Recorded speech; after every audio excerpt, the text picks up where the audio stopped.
Bharatiya Janata party की सरकार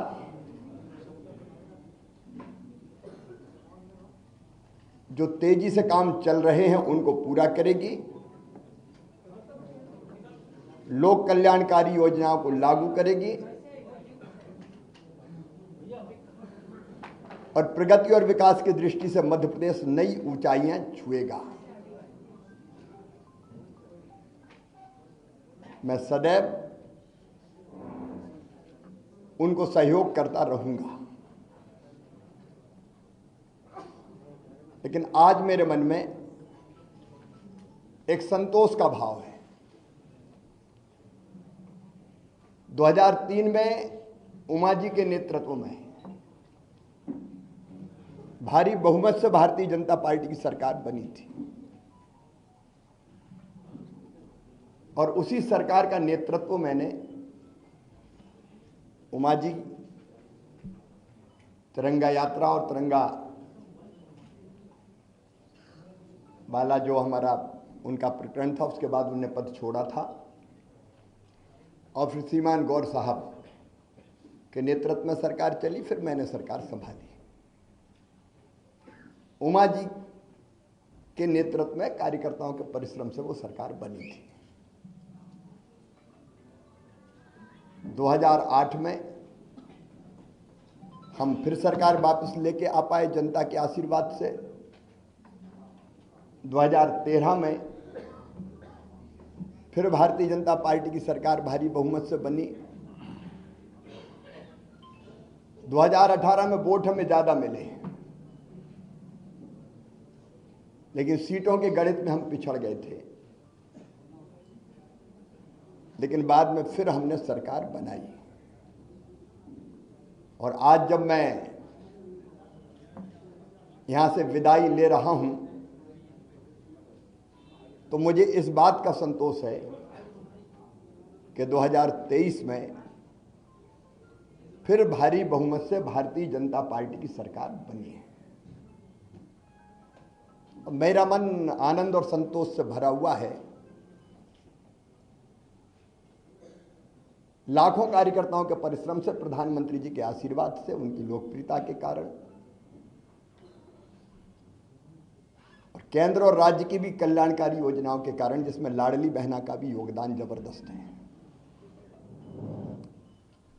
ये सरकार बनी। लेकिन मेरे मन में संतोष है कि सरकार, भारी बहुमत वाली सरकार, जिसको 48.55% वोट मिले, अब तक के सबसे ज्यादा, वो सरकार बना के मैं जाऊंगा। और मुझे इस बात का भी संतोष है कि जब मध्य प्रदेश हमें मिला था विरासत में, तो एक पिछड़ा और बीमारू मध्य प्रदेश मिला था। एक लंबा सफर हमने विकास और प्रगति का तय किया और इन वर्षों में मैंने, मुझ में जितनी क्षमता थी, मुझ में जितना सामर्थ्य था, मैंने पूरा झोंक के अपने प्रदेश के लिए और जनता के कल्याण के लिए काम करने की कोशिश की। मैं अपनी क्षमताओं को अनंत नहीं मानता, लेकिन जितनी भी थी मुझ में, मैंने पूरी प्रामाणिकता, पूरी ईमानदारी, पूरे परिश्रम के साथ प्रदेश का विकास और अपने प्राणों से प्यारी जनता का कल्याण हो, इसमें अपने आप को झोंका। गड्ढों वाली सड़कों से शानदार हाईवे वाले सड़कों का प्रदेश मध्य प्रदेश बन गया। अंधेरों के घेरों से निकाल के उजालों की नई दुनिया में हम मध्य प्रदेश को लेके आए। कृषि के क्षेत्र में चमत्कार हुआ है, आप सब जानते हैं, मैं नहीं, विशेषज्ञ कहते हैं।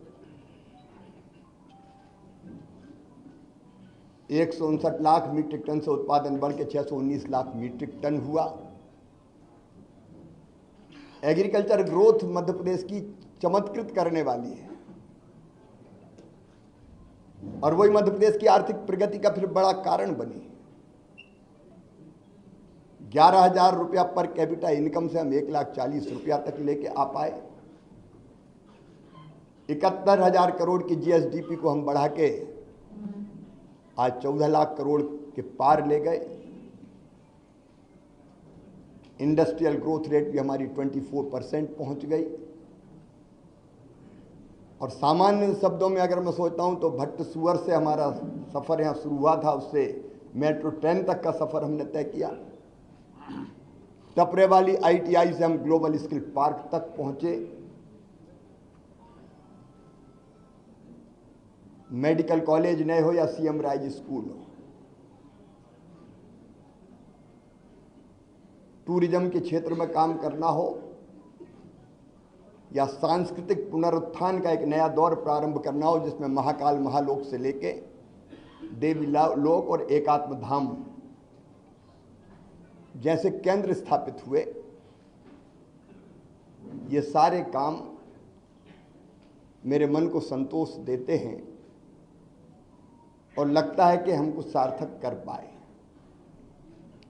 लेकिन इसके साथ दो चीजों का उल्लेख मैं और करूंगा। एक, महिला सशक्तिकरण मेरे लिए वोट प्राप्ति का जरिया नहीं है, वो मेरी अंतरात्मा से निकला। क्योंकि बचपन से मैंने बेटियों की अपने गांव में ही और बहनों की दुर्दशा देखी थी। बेटियां कोख में मारी जाती थी, उस पीड़ा ने जन्म दिया लाडली लक्ष्मी जैसी योजना को। उसके पहले भी कुछ पत्रकार मित्र जानते हैं, जब मैं कुछ नहीं था तब भी मैं बेटियों की शादी करता था। मैंने सोचा नहीं था कि मैं कभी मुख्यमंत्री बनूंगा। ये तो भारतीय जनता पार्टी ही ऐसा दल है जो एक साधारण कार्यकर्ता को उठा के ले जाती है। मेरी कल्पना ही नहीं थी। लेकिन बनते ही लाडली लक्ष्मी, कन्या विवाह, 50% रिजर्वेशन स्थानीय निकाय के चुनाव में हो या गवर्नमेंट सर्विसेज में 35% तक रिजर्वेशन को पहुंचाना हो, या संपत्ति की खरीद में स्टाम्प शुल्क की कमी हो, या फिर लाडली बहना जैसी और संबल जैसी योजना हो। वो योजना बना के अपनी बहनों की जिंदगी में और बेटियों की जिंदगी में हम खुशी के पल ला पाए। और लाडली लक्ष्मी जैसी योजना से सेक्स रेशियो में परिवर्तन आया, वो केवल कागजी नहीं रही। और जब 2017 में मैंने आहार अनुदान योजना शुरू की थी बेगा भारिया शहरिया बहनों के लिए, और जब पोषण का स्तर सुधरा तो वो लाडली बहना की आधार अगर बनी तो वो योजना बनी, और उसके कारण भी बहनों की जिंदगी में जो परिवर्तन आया वो अद्भुत है। और दूसरा,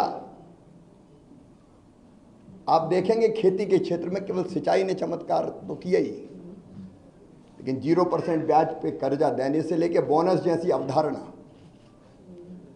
लाभकारी मूल्य देने के लिए हमने शुरू किए।